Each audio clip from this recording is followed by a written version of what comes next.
Cada profeta mensageiro é o legislador da palavra. Quando Moisés dava os seus mandamentos, não se aplicava a Elias. Moisés diz, não matarás. Mas o Elias levou os 850 profetas de Baal para o riacho e os decapitou. Moisés não falava para Elias, porque não existe mandamentos para um profeta mensageiro. Os frutos de um profeta não é a sua vida. Os frutos de um profeta é a sua mensagem. Moisés é a árvore. Os 5 livros de Moisés são os frutos de Moisés. Não poderia olhar para a vida de Moisés. Quando Arão e Miriam olhou para a vida de Moisés, eles caíram. O Datão, o Coré e o Abirão olharam para a vida de Moisés, eles caíram. Os frutos de um profeta é, primeiramente, a sua mensagem. As 14 cartas de Paulo eram os frutos de Paulo. Os 4 evangelhos de Jesus de Nazaré eram os frutos de Jesus de Nazaré. Cada profeta mensageiro recebe um chamado, uma comissão e uma mensagem para o povo de sua geração. É Paulo a caminho de Damasco. E Paulo poderia repetir isso diante do rei Agripa, quando ele pergunta, rei Agripa, tu acredita nos profetas? Eu sei que tu acredita. E Paulo não foi dizer para o rei Agripa quanto ele era poderoso para curar as pessoas. Paulo não foi dizer o quanto ele era bom para pregar, o quanto ele sabia de grego, o quanto ele sabia de hebraico. Paulo não foi dizer ao rei Agripa o quanto ele tinha feito coisas grandes na terra. Mas Paulo foi dizer ao rei Agripa o dia que ele foi chamado e foi comissionado por Jesus Cristo para ser o seu profeta sobre a terra. Um homem chamado Martinho Lutero. Martinho Lutero, que tinha sido monge católico, um padre católico, e por um tempo pregou a teologia católica. Mas aos 5 de julho de 1505, Martinho Lutero recebeu o seu chamado e a sua comissão de Deus durante uma tempestade. E foi esse Martinho Lutero quem foi lá para derrubar o catolicismo. O catolicismo caiu em 1520 pelas mãos de Martinho Lutero. Um homem chamado John Wesley, na Inglaterra, em 24 de maio de 1738, ele recebeu uma comissão, um chamado, para ser o profeta de Deus sobre toda a face da terra. Outro homem chamado William Branham, que nasceu em 1909, e quando foi em 1933, quando ele estava batizando a 17ª pessoa, uma nuvem resplandecente desceu do céu, e desta nuvem uma voz saiu para dizer a ele, assim como João Batista precursou a minha primeira vinda, tu tem uma mensagem que precursará a minha segunda vinda. Ali está o chamamento, a comissão de William Branham.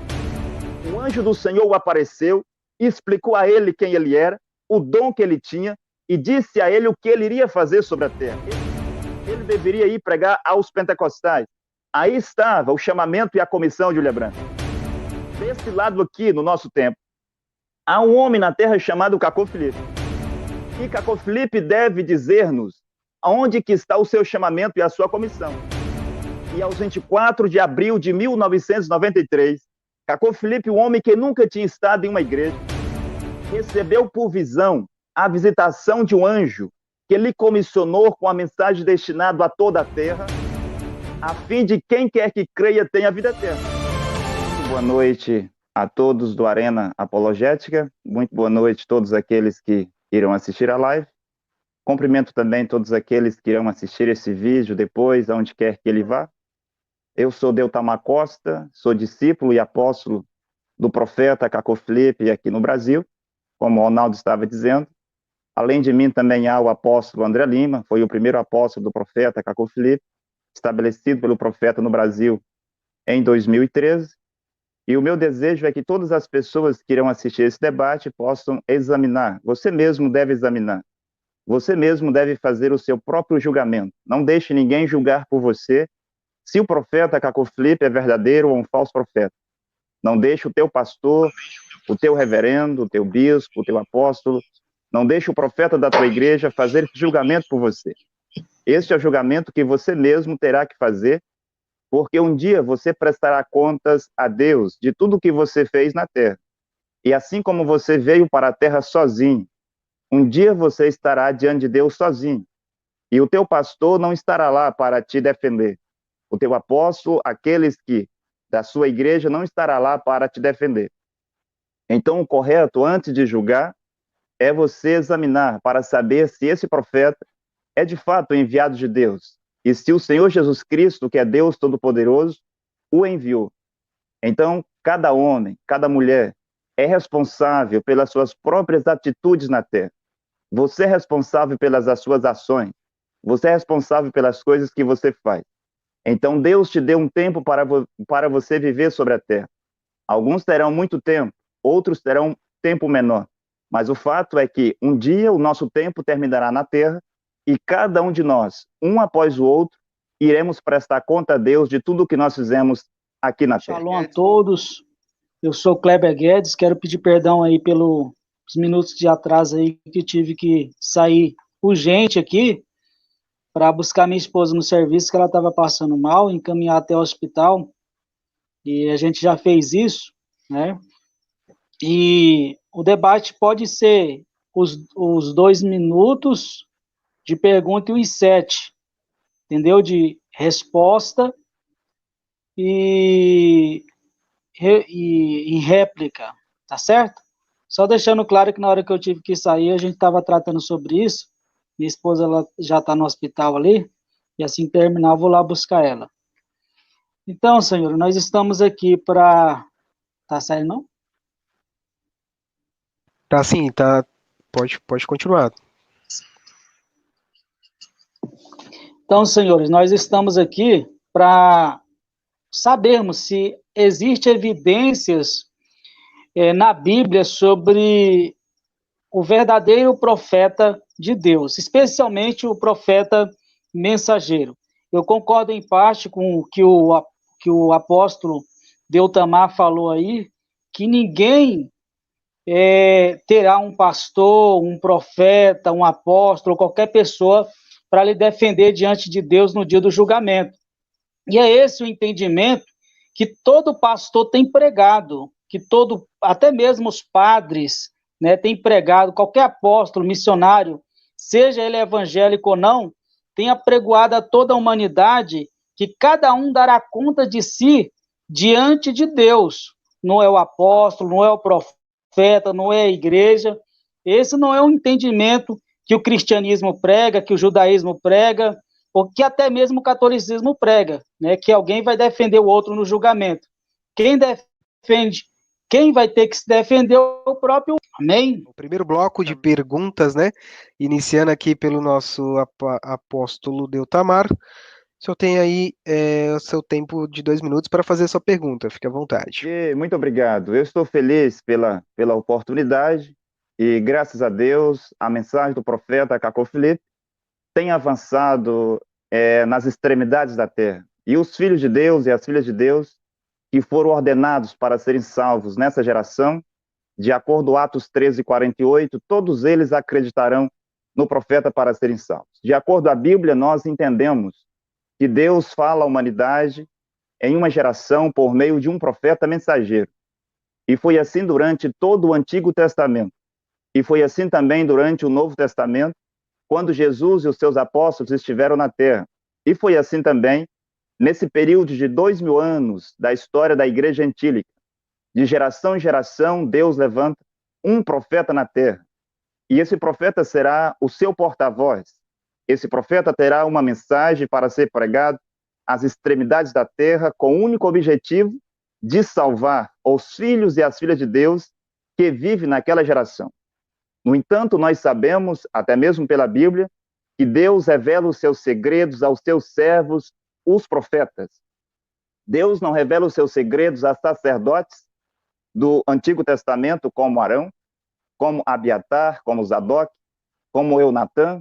Deus não revela os seus segredos aos sacerdotes de Efésios 4:11, mas Deus revela os seus segredos aos seus servos, os profetas. Estou me referindo a um profeta mensageiro. E hoje Deus tem a sua boca na terra, o seu único e verdadeiro profeta, a única boca autorizada de Deus hoje na terra, que é o profeta Cacó Filipe. Diante disso, eu faço a minha pergunta ao senhor Kleber, né? Quais são, senhor Kleber, as evidências de um verdadeiro profeta de Deus? Isto é, deixando claro, quais são as evidências de um verdadeiro profeta mensageiro de Deus na terra? Pergunta feita, vamos agora para a resposta. Fica à vontade, meu irmão Kleber, o senhor tem esses 7 minutos. 20 minutos. Tranquilo. Em nenhum lugar da Bíblia o profeta Isaías, profeta Malaquias, Jeremias, Elias, qualquer um profeta que seja, disse que ele era o Salvador. Todos os profetas da Bíblia anunciaram que Jeová é o Salvador.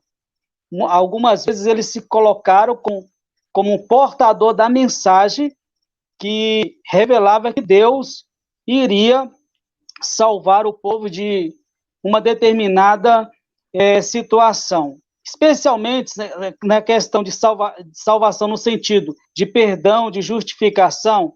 Não existe nenhum profeta na Bíblia, nenhuma pessoa da Bíblia, a não ser o Senhor Jesus, que tenha ensinado que ele tem a autoridade de justificar um homem do pecado. Isso cabe a Deus, através do sacrifício do Senhor Jesus. Bem, mas vamos para a evidência, ou evidências de um verdadeiro profeta. Em primeiro lugar, o verdadeiro profeta, ele não fala em nome de outros deuses, mas em nome de Jeová. E a profecia dele se cumpre. Essa é uma das características de um profeta de Deus. Isso está no livro de Deuteronômio, capítulo de número 13, né? Lá nós vemos essa palavra. Porém, o profeta que tiver presunção ou falar alguma palavra em nome, que eu não lhe tenha mandado, ou falar em nome de outros deuses, esse profeta morrerá. E se disser, coração, conhecerei a palavra que o Senhor falou, né? Quando o profeta falar em nome de Jeová, a palavra não se cumprir, nem suceder, esta é a palavra que Jeová não falou, e com soberba falou tal profeta. Então, uma das características, né, de um verdadeiro profeta é que ele fala em nome de Jeová, entendeu? E a palavra dele se cumpre, né? Outra característica, o profeta verdadeiro sempre anuncia ao povo a obediência dos mandamentos já estabelecidos por Deus, por meio de Moisés, e nunca ensina, ao contrário, aos ensinos de Moisés, que ele estabeleceu. Então, eu estava dizendo que um profeta verdadeiro, principalmente profeta mensageiro, ele fala em nome de Jeová e a sua profecia se cumpre. Essa é uma das características. Conforme Deuteronômio 13, Deuteronômio 18 também, e 1 Samuel 3, versículo 19 a 20. Você vê que o povo ali reconheceu Samuel como profeta. Por quê? Se você ler o contexto, você vai compreender, foi porque a palavra dele cumpriu. E o que o povo tinha para avaliar se ele era um profeta ou não? Era Deuteronômio 13 e Deuteronômio 18. Uma vez que o povo viu que ele falou em nome de Jeová e a sua palavra se cumpriu, então isso caracterizou ele como profeta verdadeiro. Outra característica é que o profeta verdadeiro, ele sempre influencia, traz mensagens proféticas que levam o povo à obediência aos mandamentos estabelecidos por Deus através de Moisés, né?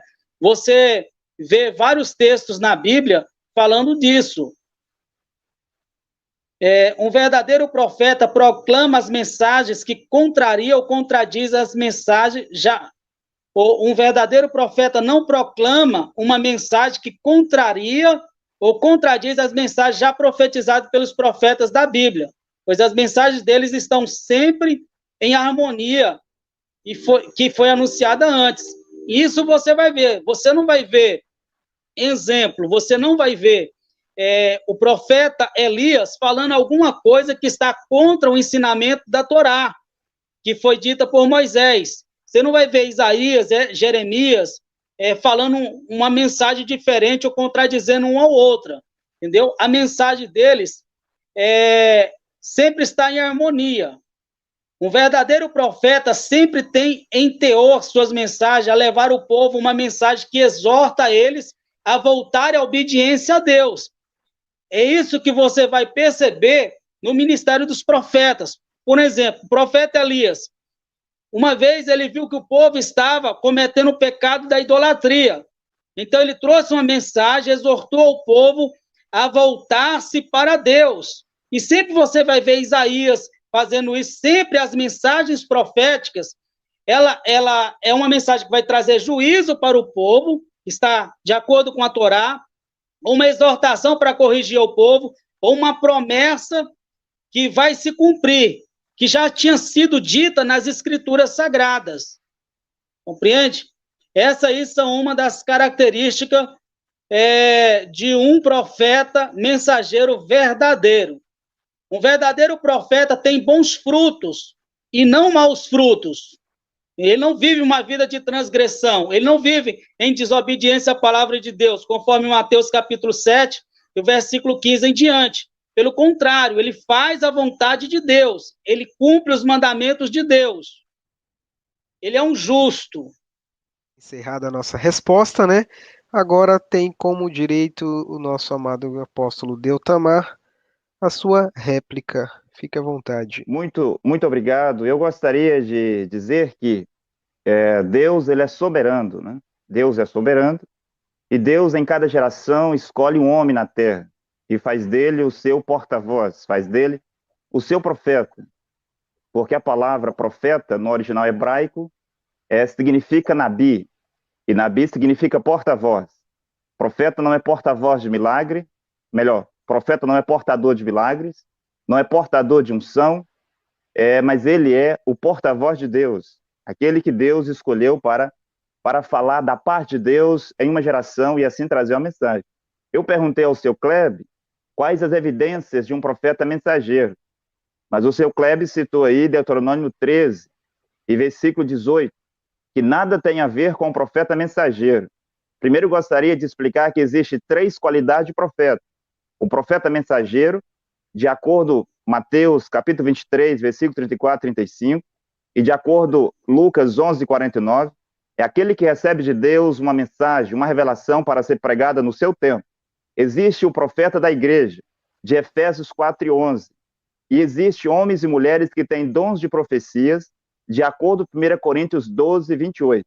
Quando o seu Klebe cita Deuteronômio 13 e 18 para falar de profeta mensageiro, esses textos não se aplicam a profetas mensageiros, que no caso lá era Moisés, mas aplicava-se a todos os profetas menores, entre eles Arão, e a todos os homens e mulheres que tinham dons de profecia. Então, quando um homem, uma mulher, por meio de visões e sonhos, dava uma profecia, falava da parte de Deus, e se isso não acontecesse, era o sinal de que essa mulher, este homem, era um falso profeta e deveria ser morto apedrejado. Quando um homem e uma mulher, de acordo descrito em Deuteronômio 13 e 18, desse uma profecia, eles deveriam repetir esta profecia diante do Arão, e o Arão carregava o Urim Tumim no seu peitoral, que eram as 12 tribos, que eram as 12 pedras, né? Carregava no seu peitoral as 12 pedras, que era o Urim Tumim, que representava as 12 tribos de Israel. E se este homem, esta mulher, repetisse a profecia diante do Arão, diante do Urim Tumim, e essas pedras não cintilassem, não brilhassem, era o sinal que aquele homem, aquela mulher, na verdade, era um falso profeta e deveria ser morto, apedrejado. Mas veja que Moisés nunca deu uma única falsa profecia. Moisés era o profeta mensageiro. Moisés não está em Deuteronômio 13, 18. Moisés não precisava passar pelo Urim Tumim. Agora, o seu Klebe falou algumas evidências, né? Por exemplo, ensinamentos que o profeta tem que ensinar, os mandamentos de Moisés. Eu não sei onde o seu Klebe tirou isso. Também ele disse que um profeta não contraria a mensagem de um profeta anterior. Eu estou de acordo que um profeta não contraria, mas um profeta traz algo novo. Como Jesus, no seu tempo, sendo o legislador da palavra de Deus, ele diz: ouviste o que foi dito aos antigos? Moisés disse isso, mas hoje eu digo isso. Moisés disse olho por olho, dente por dente, mas hoje eu digo-vos, e quem vos bater na face direita, oferece à esquerda. O Moisés disse que o adultério é assim, mas eu digo-vos que se um homem cobiçar no seu coração uma mulher, ele já cometeu adultério com ela. Jesus estava trazendo algo novo que Moisés não havia dito. Jesus diz: ouviste o que foi dito? Mas eu digo-vos que vocês devem amar os vossos inimigos, bendizer os que vos maldizem, orar pelos que vos perseguem, por aqueles que vos caluniam.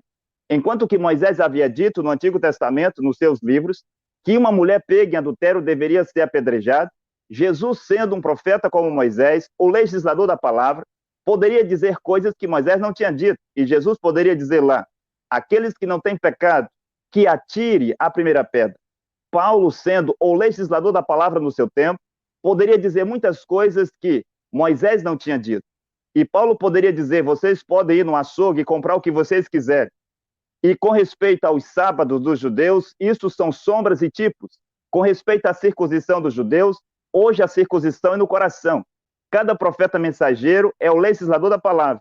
Quando Moisés dava os seus mandamentos, não se aplicava a Elias. O Moisés diz, não matarás. Mas o Elias levou os 850 profetas de Baal e de Azai para o riacho e os decapitou. Moisés não falava para Elias, porque não existe mandamentos para um profeta mensageiro. O senhor Kleber Guedes falou muitas coisas aqui. O profeta mensageiro tem que ter frutos, eu estou de acordo.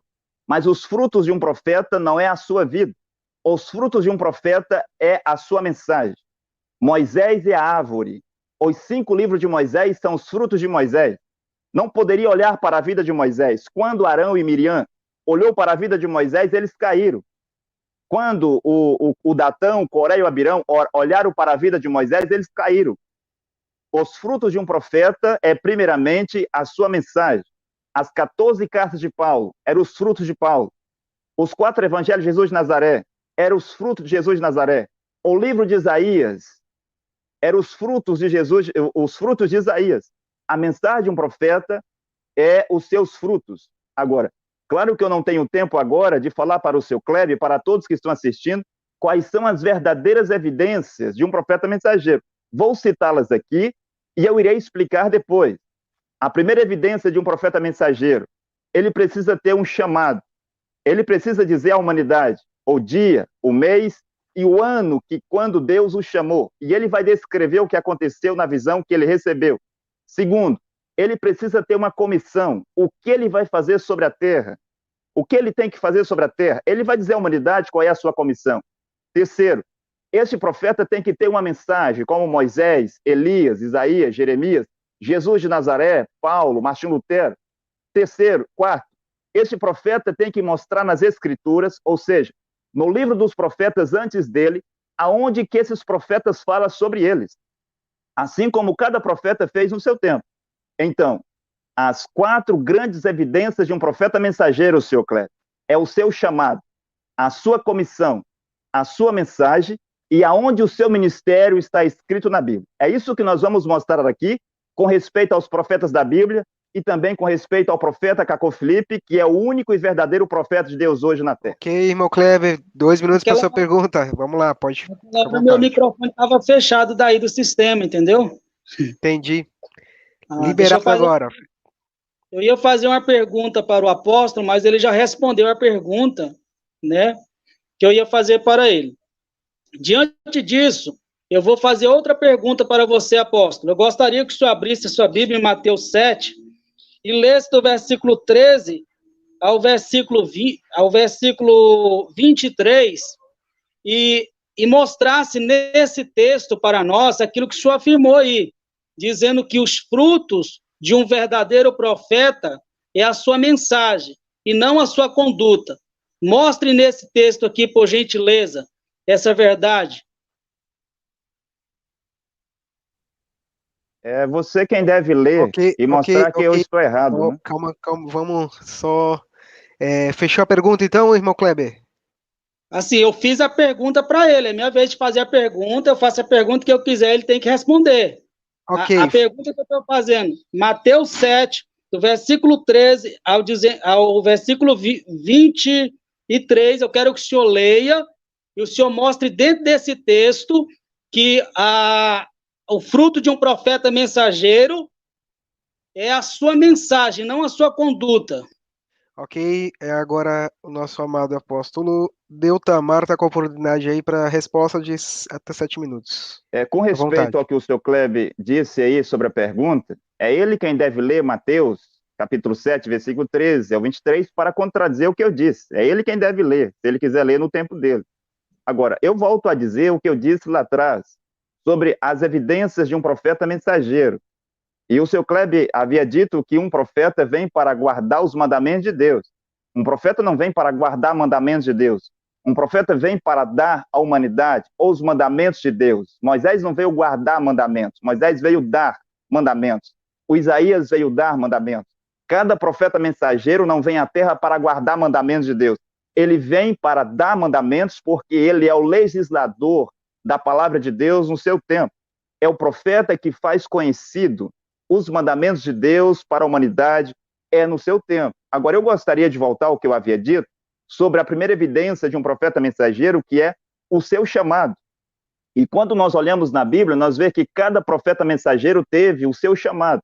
Por exemplo, Moisés poderia dizer que ele estava pastoreando as ovelhas do seu sogro Jetro, quando de repente ele teve uma visão, uma sarça ardia, não se consumia, e ele virou para lá para ver o que estava acontecendo, quando o anjo falou com ele. E o anjo estava o chamando, dizendo: Moisés, eu tenho te escolhido para que você vá ao Egito. Vá ao Egito para tirar o povo do Egito. Aquilo era a sua comissão. E aí Moisés recebe o chamado de Deus, a comissão de Deus para ir ao Egito, libertar o povo de Israel. E depois Moisés coloca a sua mensagem em 5 livros. Josué, quando estava à beira do muro de Jericó, ele viu um homem que tinha uma espada na sua mão, e ele se aproxima para perguntar se ele era um dos seus ou dos seus inimigos, e aquele homem disse: desta vez eu venho como chefe dos exércitos de Jeová, e assim como eu fui com o meu servo Moisés, eu serei contigo. E agora você vê que a comissão de Josué era pegar o povo de onde o Moisés tinha deixado, atravessar com eles pelo Jordão e ir adiante para possuir a terra de Canaã. Gedeão estava malhando o trigo quando um anjo lhe apareceu e o comissionou para libertar o povo de Israel das mãos dos medianitas. Isaías, ele poderia dizer, no seu tempo, no ano em que morreu o rei Uzias, penso que Isaías capítulo 6, eu vi o Senhor assentado sobre um alto e sublime trono, o seu séquito enchia o templo, os serafins estavam acima dele. Isaías poderia descrever em detalhes o dia, o mês, o ano, quando ele recebeu um chamado para ser o profeta de Deus sobre a terra.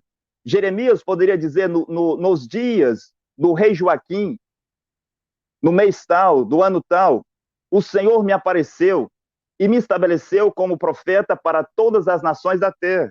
Ele me colocou como colunas de ferro, como muros de bronze. Aí está o chamado e a comissão de Jeremias. E Jeremias colocou a sua mensagem em um livro. Cada profeta mensageiro recebe um chamado, uma comissão e uma mensagem para o povo de sua geração.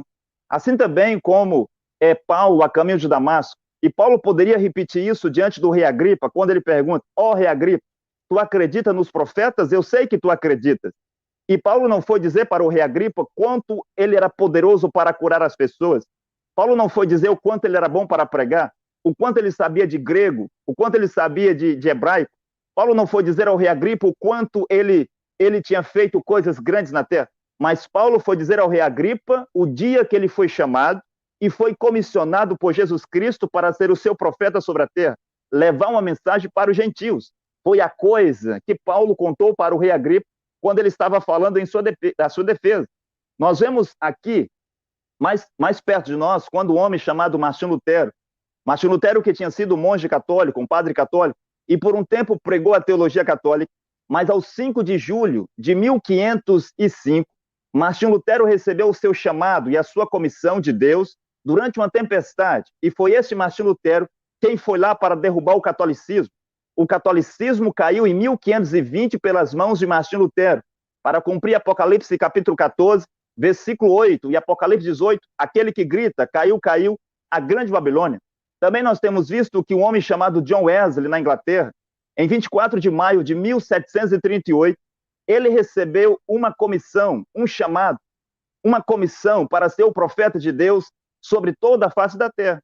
Também houve um outro homem chamado William Branham, que nasceu em 1909, e quando foi em 1933, quando ele estava batizando a 17ª pessoa, uma nuvem resplandecente desceu do céu, e dessa nuvem uma voz saiu para dizer a ele: assim como João Batista precursou a minha primeira vinda, tu tem uma mensagem que precursará a minha segunda vinda. Ali está o chamamento, a comissão de William Branham. O mesmo aconteceu com o mesmo William Branham em 1947, quando ele estava em uma caverna Greensville.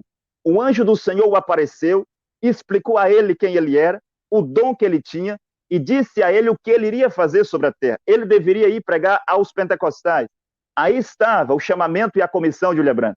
E William Branham, assim como os profetas antes dele, como Lutero, como John Wesley, como Calvino, como Paulo e os demais, colocaram as suas mensagens em livros para a sua geração e que aquilo ficaria para gerações futuras. Desse lado aqui, no nosso tempo, há um homem na terra chamado Cacô Filipe. E Cacô Filipe deve dizer-nos onde que está o seu chamamento e a sua comissão. E aos 24 de abril de 1993, Cacô Filipe, um homem que nunca tinha estado em uma igreja, recebeu por visão a visitação de um anjo que lhe comissionou com a mensagem destinada a toda a terra, a fim de quem quer que creia tenha vida eterna. E esta mensagem é para o cumprimento de Mateus 25:6 e Apocalipse 12:14. Sim, e depois ele recebe uma segunda visão, no dia 25 de abril de 93, às 3 horas da tarde, que era para ele pronunciar o julgamento sobre a terra e pronunciar a mudança de vida. Aí está a comissão do profeta Cacô Filipe. Então aqui está a primeira evidência de um profeta mensageiro, o seu chamado. Ele tem que nos dizer o dia, o mês e o ano, quando Deus o chamou para ser o seu profeta sobre a terra. Eu ouvi falar de uma mensagem tão gloriosa, de um fiel tesouro para minha alma, a pátria de Jesus, lá onde nós não morreremos, lá em cima nós não envelheceremos jamais. Eu ouvi falar de um profeta tão glorioso, de um fiel tesouro para minha alma, a pátria de Jesus, lá onde nós não morreremos, lá em cima nós não